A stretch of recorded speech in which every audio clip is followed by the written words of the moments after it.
Bienvenidos a este nuevo video en el cual vamos a abordar temas como la justicia, los derechos y la participación de la mujer a lo largo de la historia de las ideas políticas.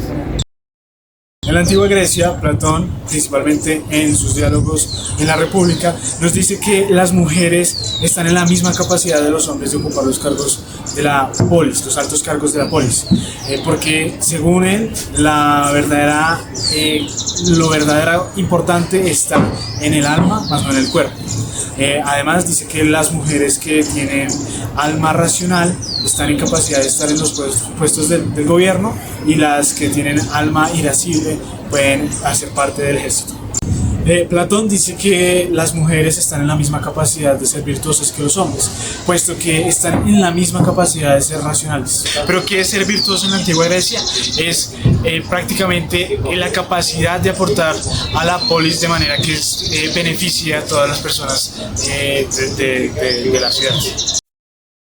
Por otro lado, Aristóteles tenía la visión de la mujer similar a la de los esclavos, pues estos no eran solo un estatus social, sino que sus características eran propias de la naturaleza del individuo. Sin embargo, Aristóteles diferencia a la mujer de los esclavos diciendo que ellas sí tenían voluntad, pues los esclavos, por ser naturaleza servir, no tenían voluntad, pero que la voluntad de la mujer estaba ligada a la del hombre. Además, para Aristóteles la mujer es como un hombre imperfecto, o al menos un hombre incompleto, y dice que su naturaleza es pasiva incluso en la reproducción, pues ellas, a pesar de que son la materia, quien cultiva y pone lo realmente importante en el niño es el hombre.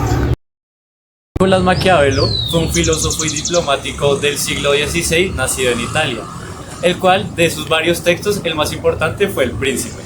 En este texto, él menciona que la política es el arte de conquistar y mantener el poder, lo cual significa que las instituciones deben adaptarse a las distintas circunstancias.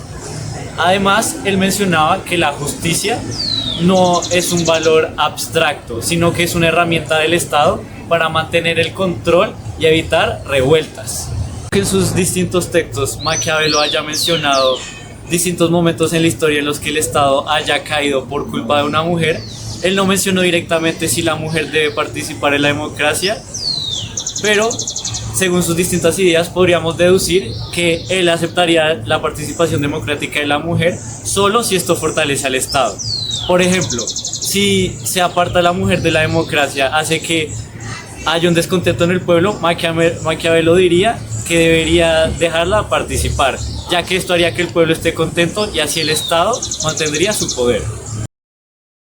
Thomas Hobbes, filósofo inglés del siglo XVII, nos argumenta en su obra Leviatán que las personas en su estado natural, que es el estado donde no tienen reglas y buscan la forma de sobrevivir como puedan,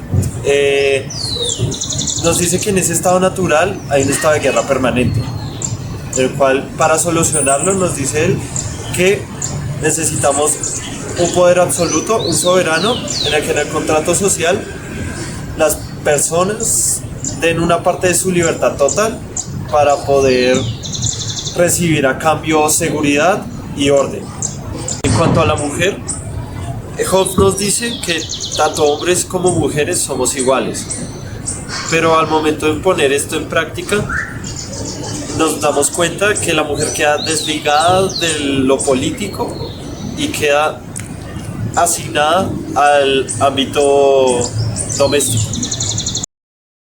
Rousseau, filósofo suizo del siglo XVIII, nos argumenta en su obra El contrato social que las personas nacen libres, pero al momento de nacer, gracias al contrato social, a la sociedad nacen como encadenadas ya a unas ciertas leyes.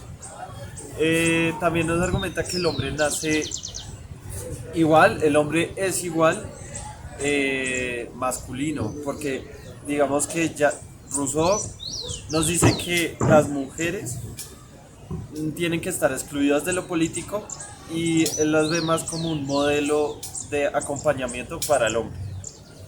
en el contrato social habla de una voluntad general del pueblo para pasar sus libertades, parte de sus libertades, a un soberano, para obtener seguridad y orden. Filósofo, sociólogo y economista del siglo XIX decía que la justicia depende de quien tenga el poder. Por eso, en el capitalismo es justo que el capitalista gane más que el obrero, aun cuando esto sea explotación. Por eso él no quería solo cambiar el sistema, sino reemplazarlo por completo, porque para él solo hay justicia cuando no exista la explotación.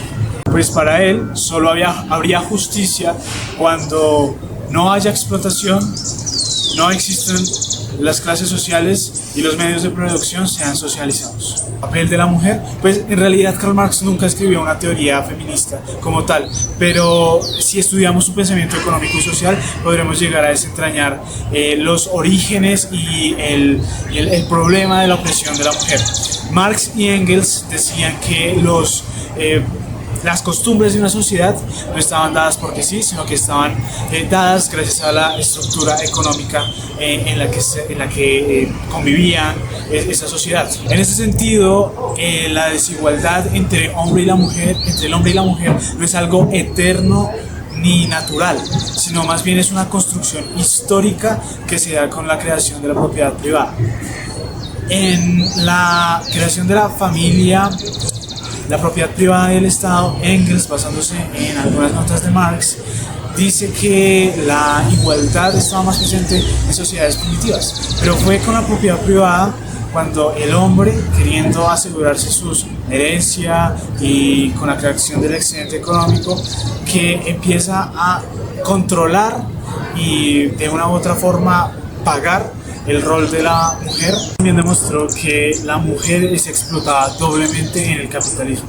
Primero, en el trabajo, donde se le paga menos, y segundo, en su casa, como ama de casa, donde no le pagan nada. Filósofo estadounidense del siglo XX, el cual fue importante por sus ideas en cuanto a la filosofía política. En su libro Teoría de la Justicia, él menciona que las instituciones políticas deben ser diseñadas con base en el principio de la equidad. O sea que él propone un experimento mental, el cual menciona que nosotros debemos diseñar estas políticas bajo un estado de posición original, que no vamos a saber qué papel vamos a desempeñar en esta sociedad que estamos diseñando. Esto se llama el velo de la ignorancia y sirve para que las instituciones sean lo más justas y sirvan a este principio de la equidad a toda la sociedad, y sin importar tu raza o tu género, sirvan de igual manera.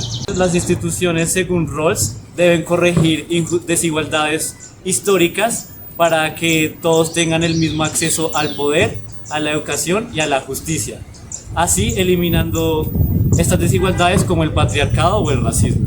Se diseñan las instituciones para tener una red de seguridad social.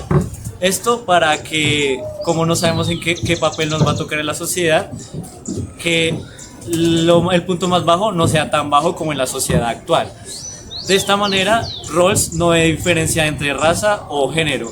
Entonces, si eres hombre o si eres mujer, puedes participar libremente en la democracia.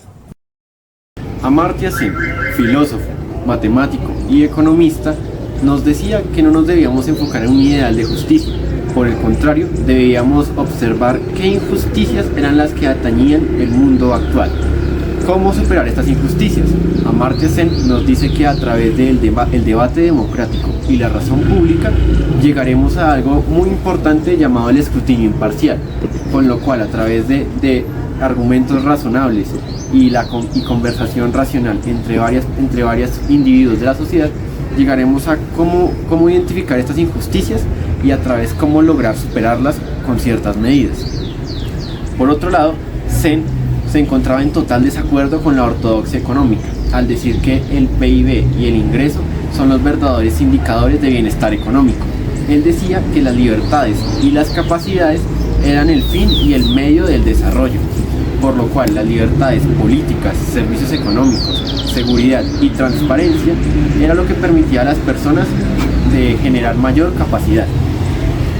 Respecto a las capacidades, dice que ni hombres ni mujeres deben verse impedidas de estas, ya que ambos deberían tener la misma igualdad de oportunidades, debido a que poseen el mismo nivel racional para la toma de decisiones.